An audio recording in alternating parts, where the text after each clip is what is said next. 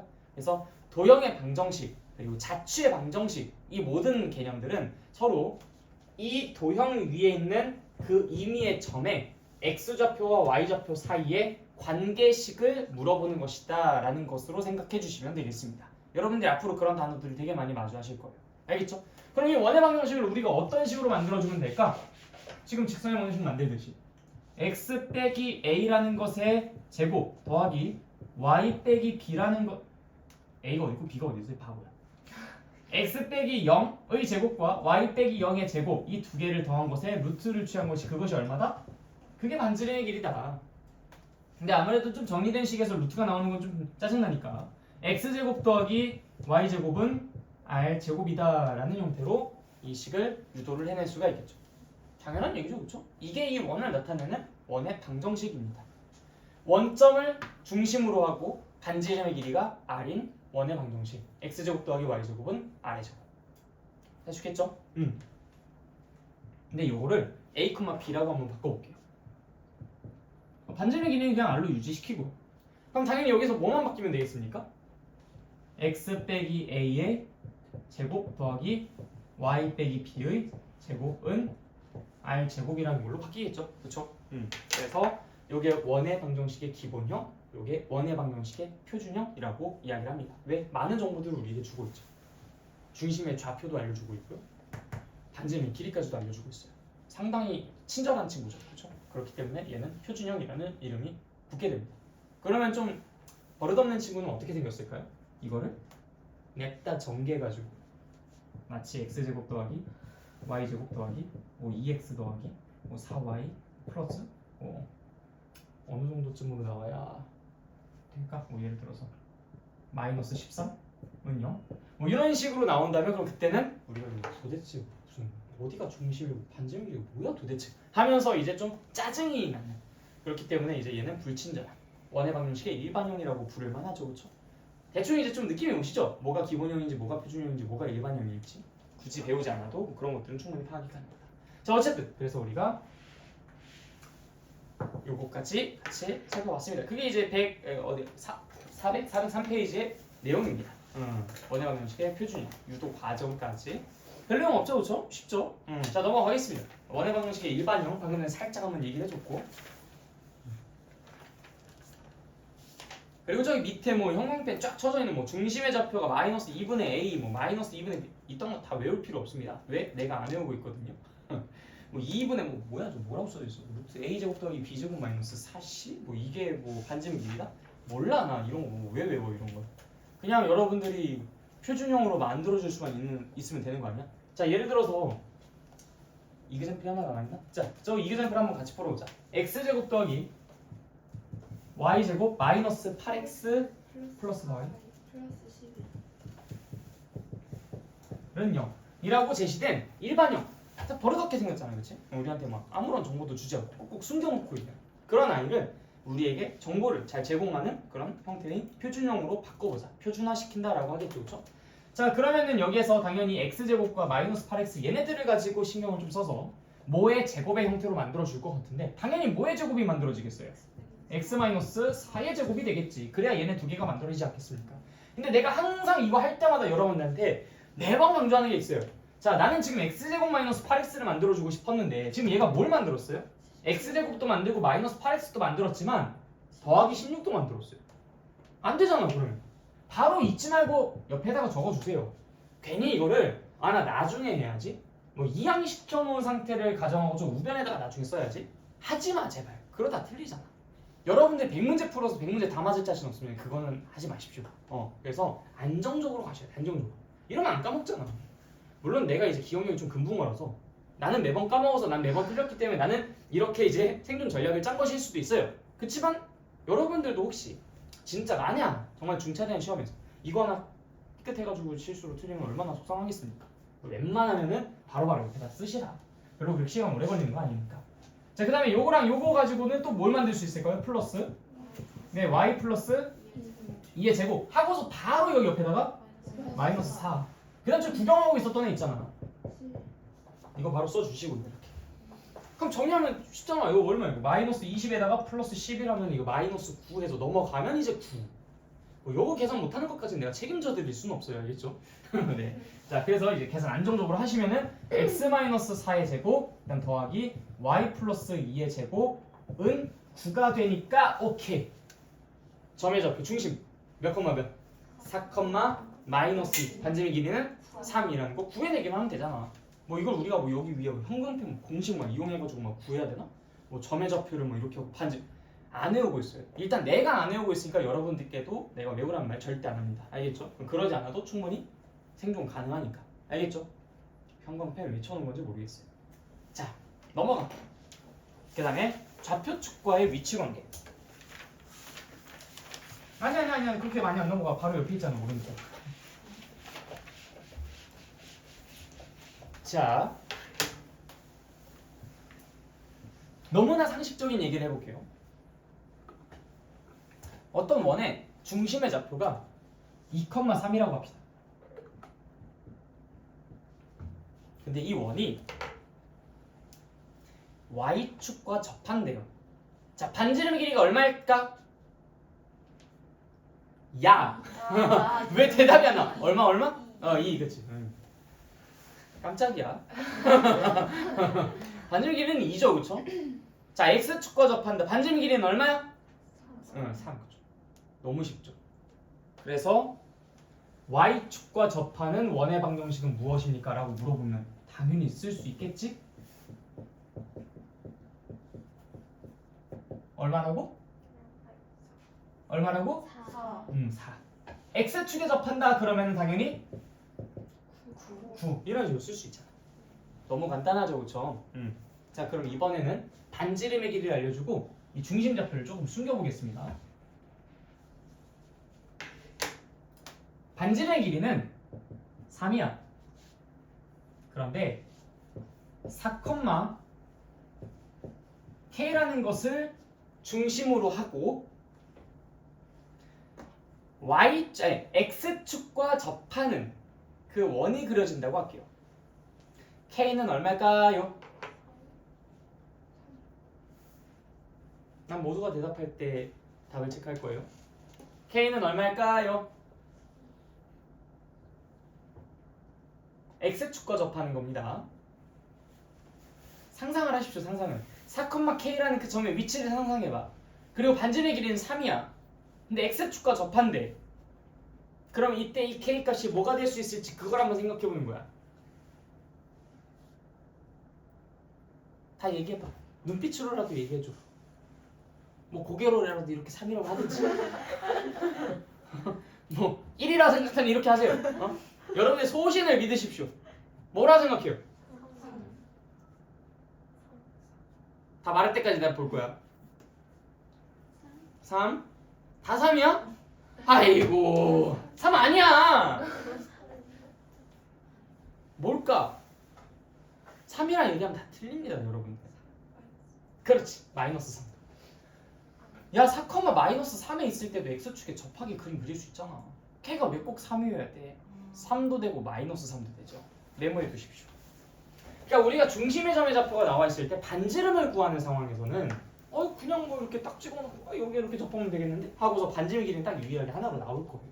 그런데 이 중심의 좌표가 미정계수로 나오고 반지름의 길이가 나와 있다? 그러면 가능성은 x축에 접하는 건 위쪽에서 접하는 것과 아래쪽에 접하는 거 이렇게 두 가지가 나와요. y축에 접하는 것도 마찬가지겠죠. 왼쪽에서 접하는 거, 오른쪽에서 접하는 거 이렇게 두 개가 나올 겁니다. 그러니까 이 두 가지를 항상 생각해 주세요. 내가 여러분들 페이크 쓴 거예요. 점 하나 딱 찍어 놓고서 자, 위쪽에서만 생각할 수 있게.